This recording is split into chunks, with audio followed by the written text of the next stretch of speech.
पाइन्छ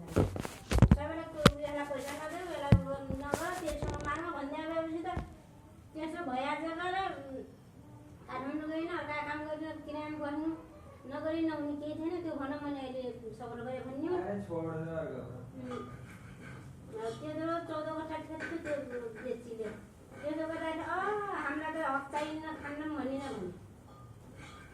जे पनि गरौँ भनेर भन्ने अहिले अब त्यसले आफ्नो घरको समस्या त सबैलाई आफ्नो समस्या सबैलाई हुन्छ कसले गरिदिँदैन साध्य हुन्छ र अनि कसले गरिदिँदैन साध्य हुन्छ र जहिले पनि आफ्नो लागि आफ्नो कमाउनु र कमाउनु र भुइँ गऱ्यो भने आफ्नो लागि कमाउने हो कसैको लागि कमाउनु कति दिन्छ अहिले पनि दिदीहरु विदेश जानु र नल्याए के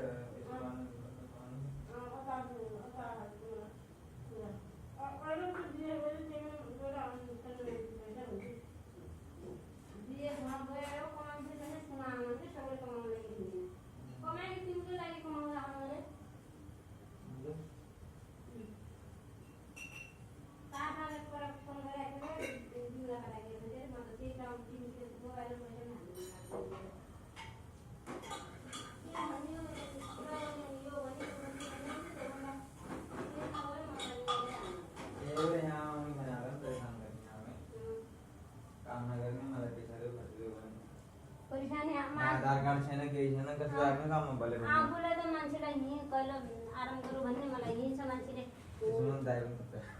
मान्छेलाई हिँ 60 रुपियाँलाई भन्ने भ्या छ टाउ खुट्टा पनि भ्या छ मान्छेलाई टेन्सनले कहिले दिन सकेला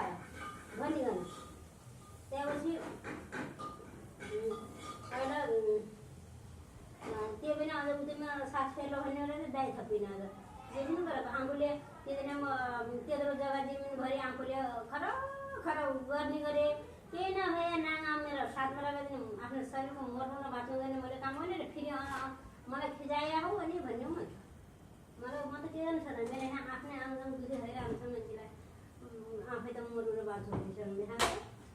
आधा मेरो पुगला पाल्ने आधा मेरो दाइले पाल्ने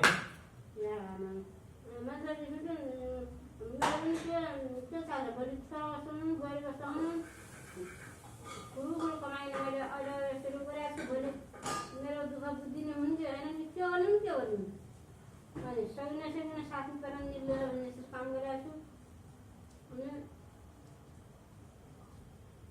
मैले सक्दैन गरे कोले खन्जेर जग्गा बेच्दै आफूले मनमर्जी गर्ने महँगो नेपाल उहाँ काठमाडौँ नगई के जरुरी थियो र त्यो जग्गा जमिन भए मान्छेले खेतीबारी लगाउने र उहाँ काठमाडौँ जाने गर्दा मन त केही छैन र अब हर चिज महँगो हुन्छ त काठमाडौँ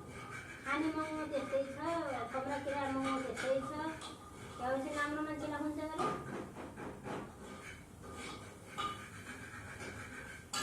चलन त्यो त हो र आजकलको जमानामा कसले लगाउँदो रहेछ त्यो भन्दै जग्गा कसले हुन्छ र भन्दै त्यस्तो जग्गा गर्ने मान्छेलाई त्यस्तै हुन्छ खेतबारी लगाउनु मन नगर्ने बजार लिनु मात्रै हुन्छ र बजारमा पनि मिहिनेत नगरी पनि त्यस्तै आइजान्छ र कति राम्रो के खोल्या त मामाले त्यो पहिला गाउँसँग किन्ने गल्ला काट्नु खरिदिए अनि त्यो पनि एउटा सानसानो ढेब्री जस्तो केही दोकान पनि कति चलिरहेको थियो त्यो दोकान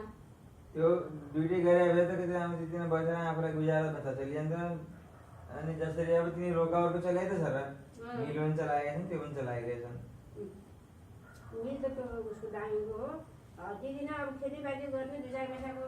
कितने सानसानो दुकान त गरेछ नि कम से कम चला त छ र चलिरहेको छ खाना नखाने आइजान्छ टन्नै आफ्नो हाता खर्च गर्ने दोकान भन्यो भने आफ्नो घरतिर चलिरहेको छ अब पहिला के फेरि चलिरहेको छ अब पुले त्यसरी भजासँग गर्छ भने गरे दसैँ पनि आफू आइकन म खेतमा त दिनै दिन भन्दै भए ज्यादा वर्ष बोल्थ्यो गाउँ समाज फेरिकन हेरे यस्तो गर्छ भन्दै भएपछि भोलि ती दिन सबैले कफ्याउनु थियो र तेरो अहिले 200 जरा किन यस्तो गर्छ भने त्यहाँदेखि हावा हुर्ला गराए भएपछि कोमाले तिमीलाई पैसा दिने थियो त कसैले नदिए भने कसरी जग्गा जाने थियो त्यो भन्ने हो नि त अहिले दाइको पछि यही भन्ने हुन्छ कि हुन्न शेंग होईल त्या जगाना मग भाई मनमारी गणे बेने जगाना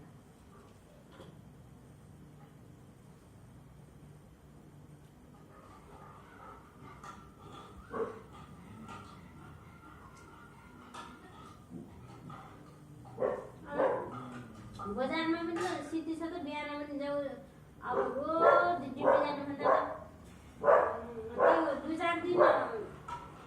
खेतला भन्दा चाहिँ दिक्कत हो त्यसपछि दुई चार दिन सयाजी पर्ने दिक्कत हो त्यहाँदेखि उसको बाद काम हुन्छ त काम मलाई पानी आएपछि खा बसी काम भनेको यो रमेश यहाँ